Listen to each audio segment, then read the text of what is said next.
आपने कभी अपने बच्चे को म्यूज़िक सुनते हुए देखा है? कितना वो डीपली इनग्रॉस्ड है in listening to music. The music that we listen to, it hits differently to our brain. एक कोई गाना, एक इंटरेस्टिंग गाना अगर फुल ब्लो में चल रहा है तो वो एक ह्यूमन बीइंग के ऑल सेंसेस को हिट करता है, all parts of the nervous system को हिट करता है. And you can actually replay the entire piece again and again in your mind. There was a very interesting research done by a Japanese scientist, and he studied कि भाई हम जो शब्द बोलते हैं, जो words बोलते हैं, उसका पानी के ऊपर क्या impact होता है. The kind of words that we say, एक पानी का जो molecule है वो कैसे उससे चेंज होता है. एंड अगर हार्श और एंग्री टाइप के वर्ड्स आते हैं तो वो अगली पैटर्न बनता है उसमें, और अगर पॉजिटिव रीअश्योरिंग वर्ड्स आते हैं तो एक अच्छा, बहुत ही खूबसूरत सा क्रिस्टल उससे बनता है. And then later he studied that 70% of the human body is nothing but water. तो ये जो हम गाने सुन रहे हैं which has so much of lyrics, अलग अलग टाइप का लिरिक्स होता है. कभी कुछ गानों में पॉजिटिव लिरिक्स होता है, कुछ गानों में बहुत ही नेगेटिव लिरिक्स होता है. और ये जो लिरिक्स है, क्योंकि हमारी बॉडी पानी से बनी हुई है, बच्चों की बॉडी पानी से बनी हुई है, ये बहुत ही एक डिफरेंट लेवल का इम्पैक्ट क्रिएट करते हैं हमारे ऊपर. एंड इसको जानना, समझना बहुत ज़रूरी है, क्योंकि जो गाने हैं, जो गाने हमारे बच्चे सुन रहे हैं, वो हम उनके ब्रेन्स पे, उनके थिंकिंग पैटर्न्स पे, उनके बिहेवियर पे डायरेक्टली इफेक्ट करते हैं, उनके सोशल बीइंग पे डायरेक्टली वो इफेक्ट करते हैं, राइट. सो जो वो लिरिक्स बोल रहे हैं, there is a very interesting theory of Bandura's social learning theory, कि ये जो लिरिक्स है, जैसे अगर एक आप हनी सिंह का गाना सुनोगे ब्लू आइज़, तो ये एक्चुअली कर क्या रहे हैं, ये ब्लू आइज़ जो गाना है वो वुमेन को ऑब्जेक्टिफाई कर रहा है. वो बता रहा है कि भाई ये खूबसूरत लड़की वही है जिसके ब्लू आइज हैं. अगर ब्लू आइज नहीं है तो probably that person is not as beautiful. And it is giving so much of more authority to boys and men कि you have the right to objectify, because we are singing that, all families together are singing that song out loud and पूरी high volume में. तो वो एक बच्चे को आप signal दे रहे हो कि भाई this is absolutely okay. तो growing up, that is how our society will be raised. Growing up, that is how our children will start thinking. क्योंकि जो बैंडोरा सोशल लर्निंग थ्योरी है वो ये बताती है कि भाई थ्रू दीज सॉन्ग्स हमारे इंटरनल बिलीव्स, हमारे outward behavior, they actually get defined through that, right. Another song जो बादशाह का है कि डीजे वाले बाबू, again it is actually saying that women are prizes, and अगर if there is somebody who is very wealthy, then these are prizes to be won.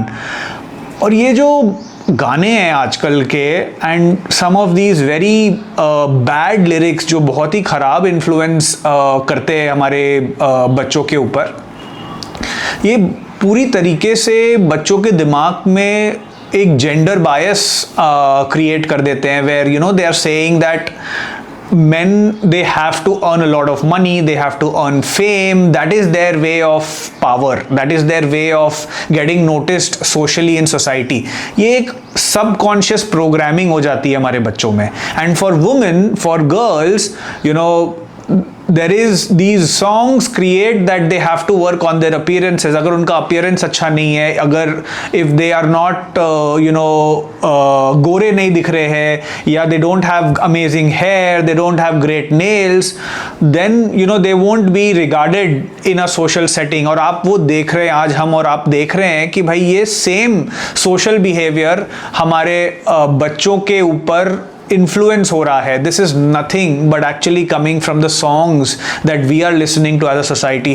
It is coming from songs जो आप और हम घर पे चला रहे हैं, हमारी गाड़ियों में चल रहे हैं, और हम उन songs को out loud appreciate कर रहे हैं बच्चों के साथ, as adults as well, right? So this is something that we need to understand, and with awareness we need to understand. क्योंकि coming to my next point, that ये गाने बहुत बार it starts off as an entertainment activity without realizing कि इसमें क्या words है, क्या behavior ये बता रहे हैं, किस टाइप की clothing को encourage कर रहे हैं, किस टाइप के substances को encourage कर रहे हैं, and slowly अगर आप notice करोगे तो धीरे से बच्चा आपका थोड़ा बड़ा होगा, टीनेजर होगा, अभी छोटा है, अभी आपने ये गाने चलाए और साथ में गाया, साथ में पार्टी करी, और थोड़ा सा बड़ा बच्चा होगा और उसको दिखेगा कि एक वेप दिखेगा किसी का करता हुआ, and he will have that access to that vape, that day he will pick it up, because आपने उसको गानों के through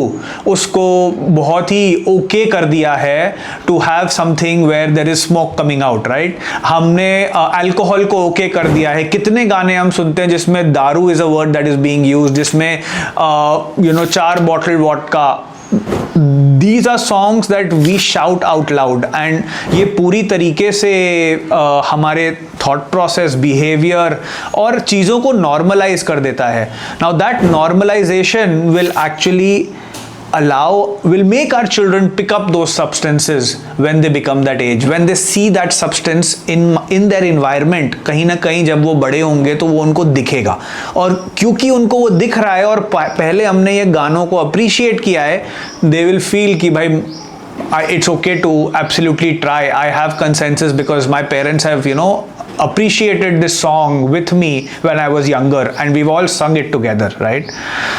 So what I'm really saying, I'm not saying that music is bad, but what I'm saying is कि भाई we have to be very conscious of the kind of music our children are listening to, and being very conscious of the age that my child is at, और उसको क्या गाने का exposure होना चाहिए। And also जब वो बच्चा गाना सुन रहा है और हम as a family गाना सुन रहे हैं, we must very categorically discuss that song at some point of time and say, यार इस गाने से what are some values that I derive, what are some things that we are listening, we are enjoying the song, but what is it that we appreciate of the song and what is it that we do not appreciate? That discussion is very important. I would love for something to come out wherein these songs are actually places where we hear these songs like Spotify and various other places.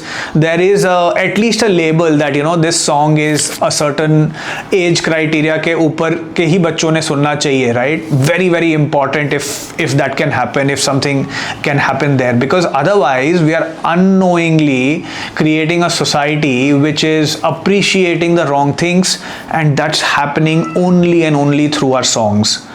What parents can do, actually music क्या करने की क्षमता है music में, कि music एक society की एक आइडेंटिटी बनाता है, उसको डिफ़ाइन करता है कि how do we look at ourselves growing up, उसको एक डिफ़ाइन करने की क्षमता है म्यूज़िक में, एक इमोशन को समझाने की क्षमता है म्यूज़िक में। बहुत सारे आप गाने देखोगे जो इमोशन को डिपिक्ट करते हैं, और मैं अपना इमोशन गानों के थ्रू एक्सप्रेस कर सकता हूँ आउटसाइड वर्ल्ड को, and it's a very powerful thing. So music is not bad, but the kind of lyrics that we are listening to, are we appreciating, should we be appreciating them, or should we be discussing them and talking to our kids saying that while we are listening to this song maybe the lyrics is not important, maybe choosing कि कौन सा गाना कब हमें put up करना है। It also defines our social setting, it also helps us, it's a great way of entertainment, right? So music is great, but being very aware कि भाई वो किस तरीके से हमें म्यूजिक को अपने बच्चों को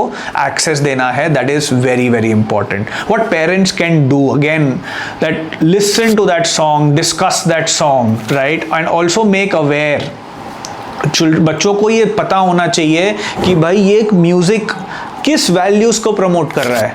क्या ये गाना अगर वुमेन को ऑब्जेक्टिफाई कर रहा है, तो क्या me as a 8-year-old young child, do I agree to that, और is it my moral responsibility, or my moral responsibility is something else? Do I agree to something else, but ये सिर्फ एक गाना है और इसके लिए है, right?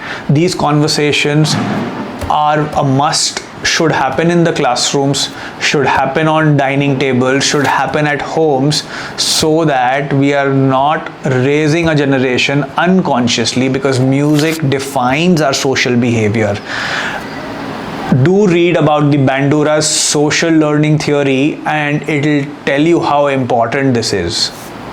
And if this is something that you understand and you want to work with your child on this, share this with a parent or a teacher who is also working with your child, for them to come on the same page.